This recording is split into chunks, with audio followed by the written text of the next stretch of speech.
Hello, everybody, and welcome back to the Discovering Commercial Real Estate podcast. I'm your host, Michael Tingaz. With us today is Jade Shenker. Jade is a commercial real estate broker focusing on unique home sales. She has sold over $1 billion in assets and focuses on high net worth individuals and family offices. You also might have seen her on the Netflix show Owning Manhattan. Jade, pleasure to have you with us. Thank you for having me. Thankfully, I didn't have to move any showings to be here because it is like middle of the day and like the probably hottest day of the summer so far. So I feel so happy to be here. Thank you. We really appreciate it. So before we jump into the business, kind of tell us a little bit about yourself and how you grew up. So I am a born and raised New Yorker, but I like to say, like every New Yorker, I also grew up in Miami. My dad was a real estate developer and general investor. So him, my grandfather's father, everyone. And right after 9/11, my dad sold a lot of the buildings that he had in FiDi and 1031'd it into a hotel in Florida that actually ended up being haunted, which is a whole other story. But that's how I kind of transitioned to Miami. But it was great because I got the sense of kind of what makes New York really special as far as going back and forth and different demographics and understanding the small micro differences of, why people go to Miami during COVID or, unique assets. That's what I typically specialize in. And it's interesting because in Miami and in Florida, you have the most incredible assets. And I really got to see sort of the similarities between people going to certain or people gravitating towards certain units in Florida and certain units in New York. And I think subconsciously being exposed to that, whenever I came to New York properly, I remember I was like, okay, I was like, I want to show my dad I know what I'm doing. And first building I managed was one of my dad's buildings in East Village, and I came in. I was like, I'm gonna make everyone cookies. I'm gonna get all the tenants to love me. And what I came to find out is that that's definitely not how you do it. And slowly, I learned just the small things of what helps drive the highest price per square foot as far as leasing and commercial leasing and residential leasing. So I started marketing some of my father's units internationally. I used Facebook Marketplace. Wow. Yeah, yeah. And I remember every showing was so special. I was so excited for every single showing. And I used to spray perfume or like essences before someone walked in. I used to play tranquil music, depending on the unit, to just subconsciously make people feel at home or comfortable or tropical. And that was kind of the first time that I got a taste of kind of the subconscious and what that does, and ended up helping my father's buildings increase the revenue by, I want to say, it was like by like 60%. And then I got poached by a couple of different firms. I worked for Oxford Properties for their entire regional department in the commercial sector whenever they did Hudson Yards. And I worked for a couple of family offices. Most recently, before going to Sirhan, I was at a company called Prospect Management. And then while at Prospect, I remember I manifested this. I wrote down that I wanted to sell buildings and ended up being introduced to someone who was selling a building and helped them put into contract for 46.5 million. Wow. And it closed? No, Not yet. but that was my first heartbreak. So I remember we put that into contract and I was like, oh crap, I need to like be with a legit brokerage. Like I can't just do these like owner to owner deals. And that's when I went to Surrey and I spoke to Ryan. And yeah, it was just, he didn't have his office yet. So I was like, okay, well, this guy knows what he's doing. Like, he's really good at what he does, but he does residential. Like, it's like, okay, well, I'm super young. Am I really gonna like do commercial by myself? And yeah, I was like, you know what? If I'm gonna do it, I'm gonna do it my way. I'm not gonna kind of try to fit in a mold of what, maybe someone at Cushman, like as much as I love, respect them, I kind of wanted to do things differently while I have the time and I'm young, hungry, excited. And Ryan's been the most incredible mentor towards it. And in terms of doing something different, social media drives a big factor for you. So how social media play into your day to day, and why do you think it's so important? So, social media is this interesting thing because I think right now it doesn't hurt and it's always going to help you. It's almost like an online resume. And I think in general, as people adapt to, people used to watch movies and now there's TikTok and now there's Instagram. Everybody is on their phone and it's only going to get, screen time is only going to increase through, you know, Instagram, TikTok, LinkedIn. And by touching people and reminding them what's out there and being entertaining, um, you are able to put an asset in front of more eyeballs. So that's kind of what I've seen. For sure. And then you've seen Miami, you've seen New York, and all across the world. What makes New York so unique to work in? So I think New York in general is very safe. I mean, New York is the capital of the world. We've literally had, unfortunately, buildings collapse. We've had a global pandemic. And what I've seen is that it always comes back. Even if it tanks a bit. And it's interesting because I was just reading kind of like just general economy news. And it said that as like there was recently stock market was kind of down recently, right? And more millennials are actually investing in the dip, which means that people are more confident in markets that they know that are going to bounce back. So what that tells me is that places like New York, like no matter what, they're always going to come back. Like it's the epicenter of the entire world, in my opinion. So when we go through these ups and downs of the real estate market, I think general confidence is going up as far as like knowing that people are always going to move here. I mean, You feel safe. You know that the yeah, asset's going to be safe. it's the greatest city in the world for everything, for fashion, for food, for finance. I mean, there's nothing that you can't get here. No, totally. And then walk us through your day to day, right? It's so hectic. You have so much going on. So how do you manage that, and how does your day look like? So I typically have two work cycles. I wake up around like 8 and I'm very into meditation. It sets my day. So I'll wake up before I look at my phone, I'll try to meditate. And then I'll answer emails, look at my calendar, see if there's anything I need to do, see if I have a podcast to attend. And then I'll work until around like 12. From 12 to 5, I'll have like showings or meetings or anything that I need to like travel for. Um, and then I typically come back. I have a home office as well. So I'm either working from the Sirhan office or working from home. And then answer any like emails that I missed during meetings. If I'm shooting for the show, sometimes that's when like I'll finish shooting for the show or I'll go to another scene, shoot that. It really depends on like the season. And then I will either go to the gym or take a nap around 7.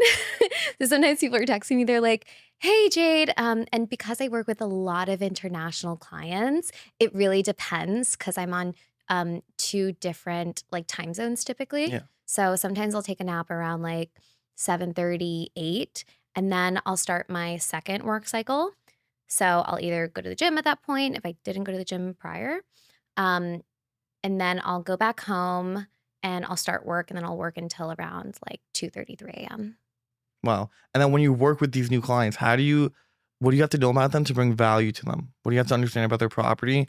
and what they're looking for in order to bring the most potential and value for them? So I think one of the most important things when working with any client, whether it's a buyer, a seller, a tenant, is knowing what they want. And that's not just monetary.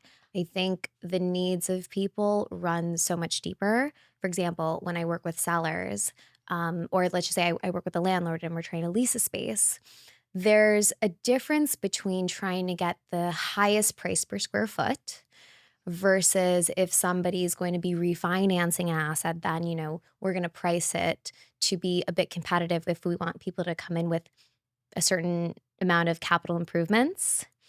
Or sometimes if, I've worked with a lot of sellers who are a bit older, they're retired, they want to travel, they have kids. And then, sometimes listing something at the highest price per square foot, it doesn't give us options. Because at the end of the day, when you're leasing something out, it's almost like a marriage. You're attaching yourself to someone for 10 years, sometimes even more. So it's really about understanding and putting my clients and landlords into a situation where they have options. They can come in and be like, all right, do I want, the young VC firm, or do I want someone who's going to make this into a photo podcast studio because, there are other people in this building who are going to use it. It's kind of strategic. So I think understanding the needs more than what people are going to tell you. And that requires experience and the ability to listen. And then you mentioned that you work with the sellers a ton. So when you're dealing with sellers, how do you set the proper pricing expectations for them, to be on the same page with you? Yeah. So I specialize in unique assets, which means that you like assets that typically you don't see them on the market that often. So whether it's, units with super high ceilings or, a mix between like live work lofts. And what I've seen is there's always comparables. So we look at, okay, what's transacted within the last 90 to 120 days. We see, like the small things that I think every broker does. But then we see, okay, well, what is the actual market for that? And I think that that's where a lot of my commercial leasing experience comes in because I understand the activity of, what is the risk of a new a new buyer coming in and purchasing this. And we kind of run the numbers to see, okay, well, what's the feasibility? Is this a vacant space? Is this an occupied space? What are we seeing in the markets overall? I mean, the stock market, people moving to New York, all of those small micro factors are really important to understand because that essentially affects the investment sales market. Okay, sure, yeah. And then when you're dealing with a deal that goes sideways, Mhm. as everyone has in this industry, how do you kind of manage that? What's your mindset? How do you be proactive about that? Yeah. So, my assumption, and it's a terrible assumption, but my assumption is that there is going to be a hiccup in every single deal, Totally, I agree with that. right? Yeah. And setting the expectations for the seller, for the buyer, for the landlord, for the tenant, that no matter how smooth it is, there's going to be some hiccup. There's going to be some random thing that happens that feels like the world is turned around. And I think it's being prepared for that and managing the emotions for everyone.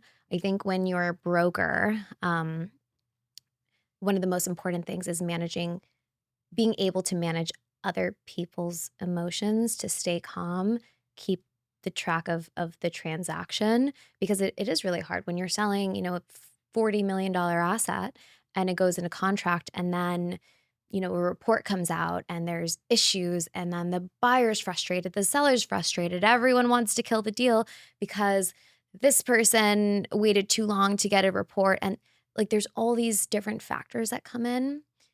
The important thing and the job of a skilled broker is to come in and just manage the expectations and keep everyone calm and also having resources.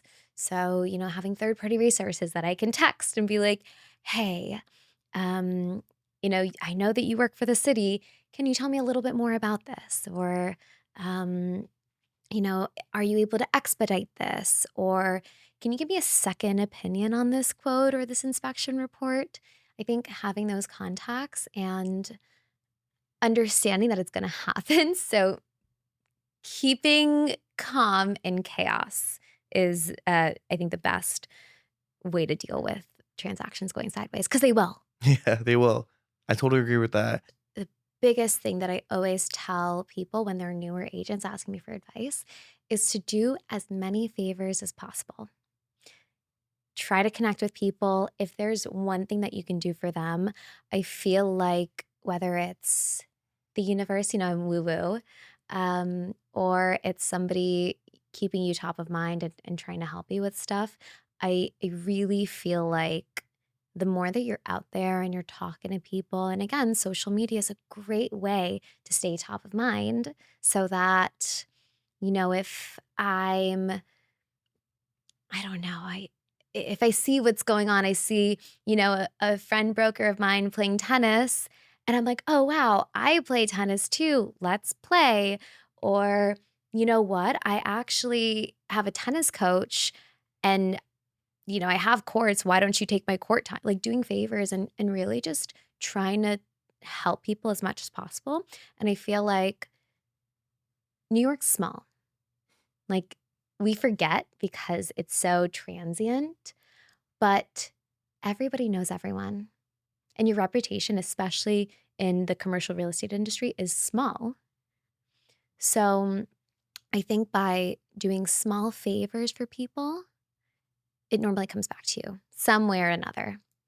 And has there been one piece of advice as a young broker that you've held on to and that has really helped you?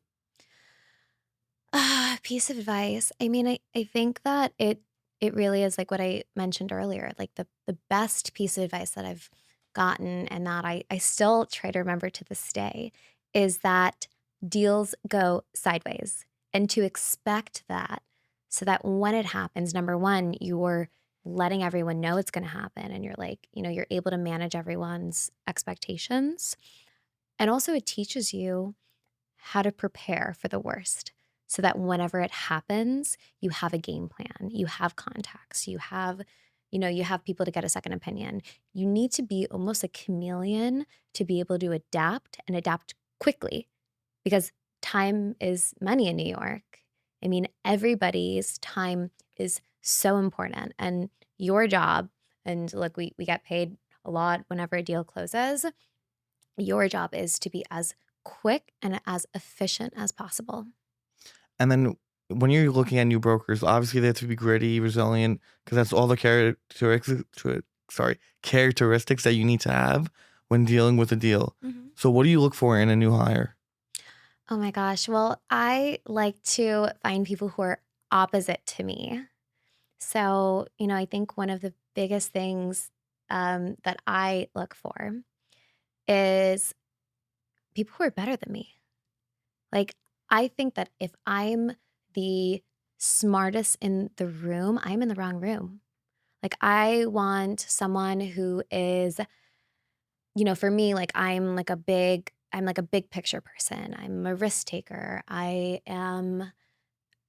love talking to people. I think for me in particular, somebody who is opposite. So somebody who loves being in front of the computer all the time and somebody who I'm also very analytical. So somebody who probably takes a more cautious approach or somebody who even might be more traditional. I think that finding people who complement your strengths and weaknesses is the most important thing. But as far as, talking to people and collaborating, I like learning from people. So taking someone with vastly different experiences and, I don't know, like for me, like I'm very from like the family office, the private wealth circle, and even speaking to some people, it's like, it's very, it's very like connections, gritty, like hustler mentality.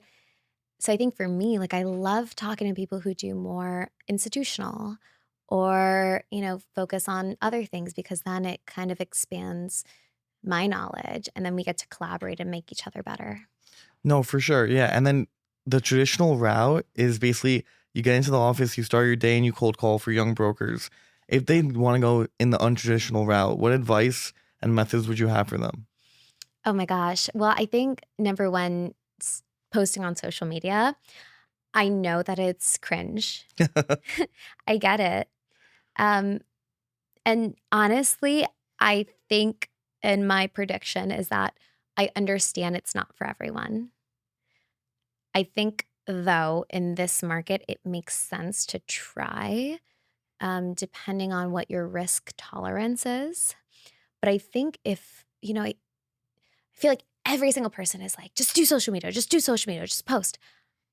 And yeah, I think it's good, but I think partnering with someone who's good at it, who's already skilled, because why try to get better at what you're not good at instead of doubling down on your strengths?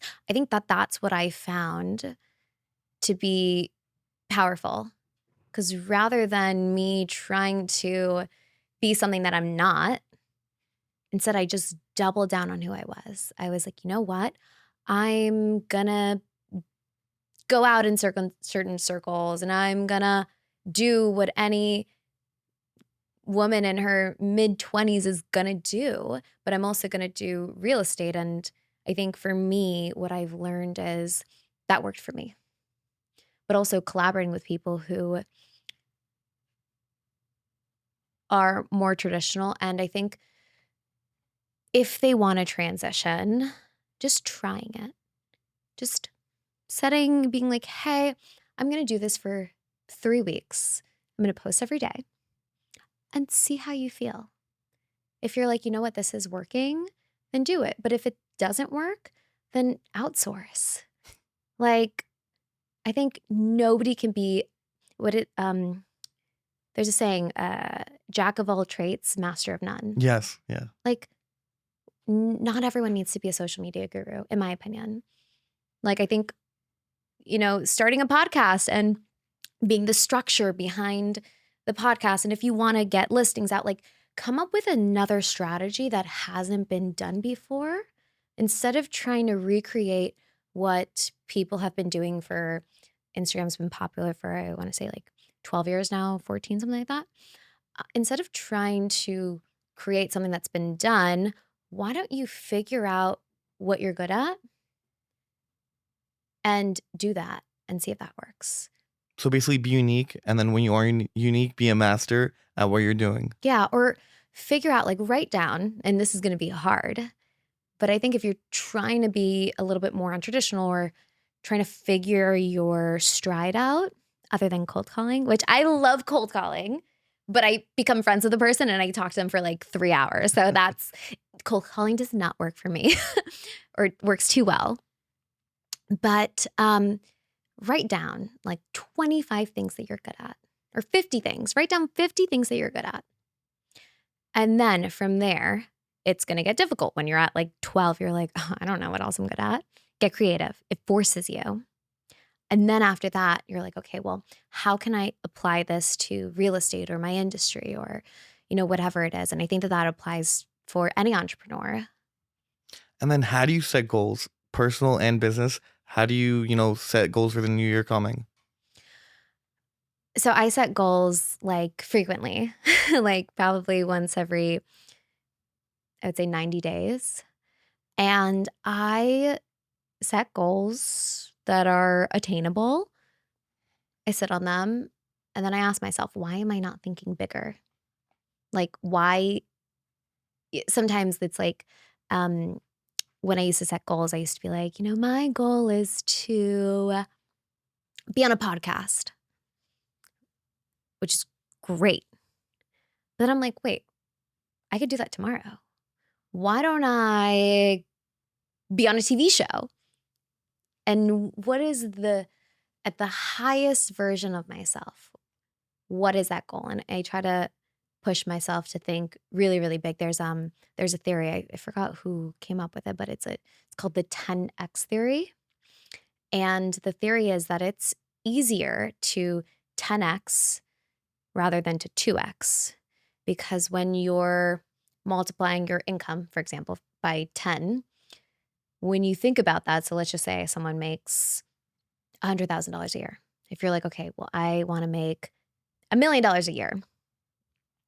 When you start thinking about what you need to do in order to get that, your entire foundation changes. You're like, oh, well, I need to hire people. I need to wake up earlier. I need to realize that I don't have time to go grocery shopping. I need to get groceries delivered. Your structure starts changing versus when you're 2xing, you're like, okay, well, I can make five additional cold calls a week, or I can, try to follow up with those 10 leads. Rather than just doing that, I think when you think about multiplying everything by 10 times, you're forced to change the structure, and hence you almost become a different person. And even if you don't hit that initial goal, you're still, Making progress. yeah, making massive progress. It's like the saying, if you reach for the stars and you don't land on them, at least you land on the moon. Yeah. So just like pushing and growing every single day is still a huge positive. Yeah. And then for you, is there a specific time in the business where your confidence really kicked in and you realized, I love this and I can do this really well? I think it was the point where I was using a certain platform, and I ended up finding a buyer through that platform. And I remember I had the previous broker on the listing wasn't able to close it. And I think that was the moment where I was like, oh, it's like, I know what I'm doing. Like all of this crazy stuff, like nobody really, I think I was the first person to really take social media and reality TV and YouTube videos to commercial real estate. So for me, when we put that into contract, I was like, oh, maybe there is something to what I'm doing. Like my gut was right. But I think that, I still sometimes in certain situations, I think, okay, well, am I good enough? Or like, am I supposed to be in this room? And I think that's sort of when I learned that you don't need to be a master at everything, right? I'm not going to be ever more experienced than somebody in the industry for 30 years. That's just not feasible. But what I am is more experienced in taking the new things in our generation. So whether that's social media, it's AI, it's time because I don't have kids, um, creativity, I can take more risks. I think that that's what I bring, and knowing that that's valuable because somebody who has been in the industry for a while typically doesn't take as many risks. So I think that it's beautiful to collaborate with people for that reason. And looking back at it, what advice would you give your 22-year-old self? Hmm. What advice would I give my 22-year-old self? I mean, I think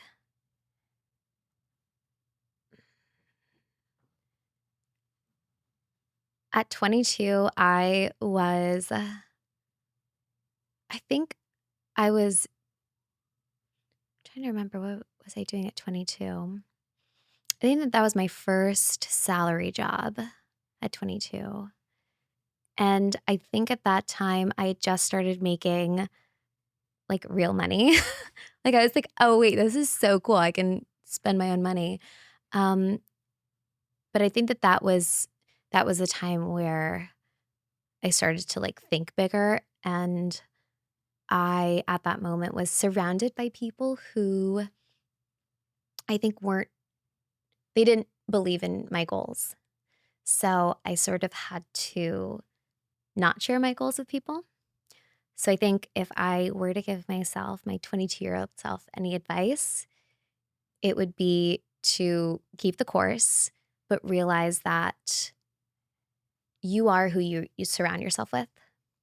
You're the the average of the 5 people that you spend the most time with. So for me, it really is about curating that circle and being encouraged by people to think bigger.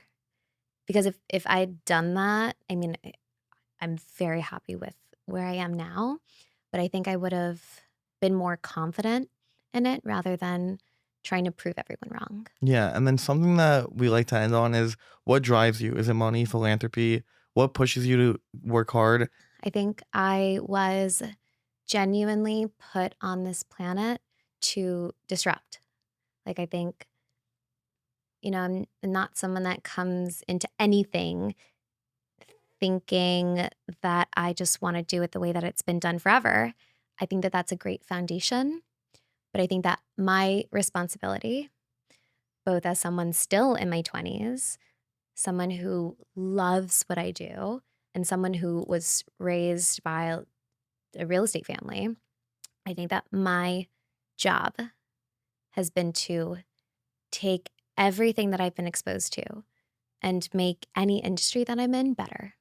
So you go against the mold. I want to say that I add sparkles to it. Amazing. Jade, thank you so much for taking the time. We really appreciate it. Yeah, thank you for having me. Of course. Awesome.